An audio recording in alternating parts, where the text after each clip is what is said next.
To'g'ron maktab teatri respublika bosqichida 14 ta jamoa o'zaro bellashmoqdalar. Ular tarkibida jami 129 nafar ishtirokchi bo'lib, shulardan 17 nafari inklyuziv ta'lim oluvchi o'quvchilardir.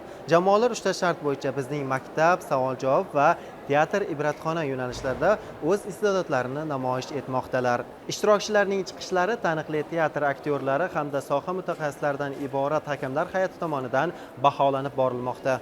Yangi ro'yingizni qarang, otajon. Ko'rgan odamlarni rahmi keladi-ya. Ya, qizim, nega unday deysan? Rangamga nima qilibdi? Men soppa-sog'man, hech qayerim og'rimayapti. Ey ota, yig'ishtiring lashtushlaringizni. Ya, sizga zo'r syurprizim bor. Shahardan hovli sotib oldim. Kichkina bo'lsa ham, obodgina hovli. Qarigan chog'ingizda bir suyuntiralik edikda sizni ota. Bunaqa tanlovlarni biz davlatimiz rahbari tashabbuslari bilan demak tashkil etilayotganligi maktab davridan ularning demak nutq madaniyati, ularni demak madaniyat san'atga jalb qilish bo'yicha demak juda ham katta platformani o'tayapti mazkur tanlov. Men ko'rishim mumkinki, 3 yil oldingi bolalar bilan hozirgi bolalarni demak shakllanib borish, qanchalik raqobat kuchli bo'layotganini ko'rishimiz mumkin. Bolani demak biz balki bu tanlov orqali aktyorlarni bo'lmasligi mumkin mazkur tanlov ishtirokchilari, lekin men shu aminmanki, mana shu tanlov demak tarbiyali tomoshabinlarni tarbiyalab berishiga men ishonaman. Bellashuv jarayonlari har bir shart bo'yicha o'ziga xos yondashuvni talab etadi. Bizning maktab shartida jamoalar o'z ta'lim muassasalari haqida ma'lumot beradi. Savol-javob bosqichida esa ishtirokchilarning bilim va dunyoqarashi sinovdan o'tkaziladi. Savollar mamlakatimizda madaniyat sohasida amalga oshirilayotgan islohotlar, teatr san'ati tarixiga oid mavzularni qamrab olgan. Teatr ibratxona sharti esa ishtirokchilardan mazmunli va tarbiyaviy ahamiyatga ega chiqishlarni talab etadi. Muhammad Yusufning Qoraquyosh dostonini o'qib chiqdim. O'qiganimda o'zi shunchaki o'zimga shu narsani bilib oldimki, bu ona u oddiy inson emas ekan, ona buyuk zotligini o'sha dostonni o'qib chiqqanimdan keyin bildim. Ungacha bu darajada bilmasdim. Bu tanlovga 3 yildan buyon qatnashib kelaman. 3 yildan beri viloyat bosqichida faxrli o'rinlar olamiz.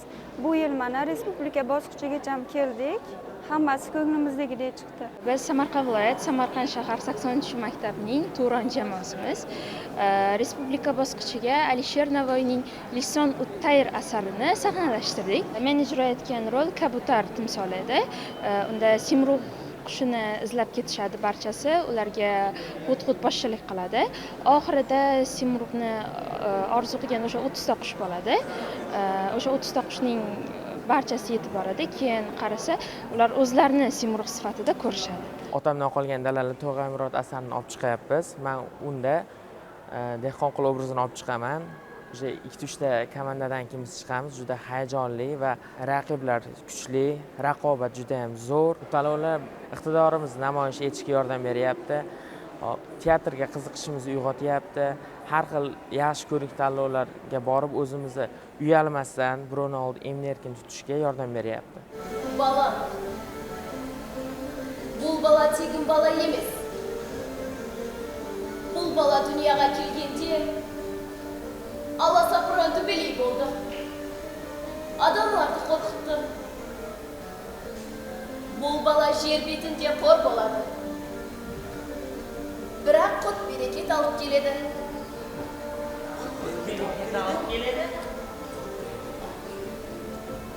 Balanın adı Korkut koy.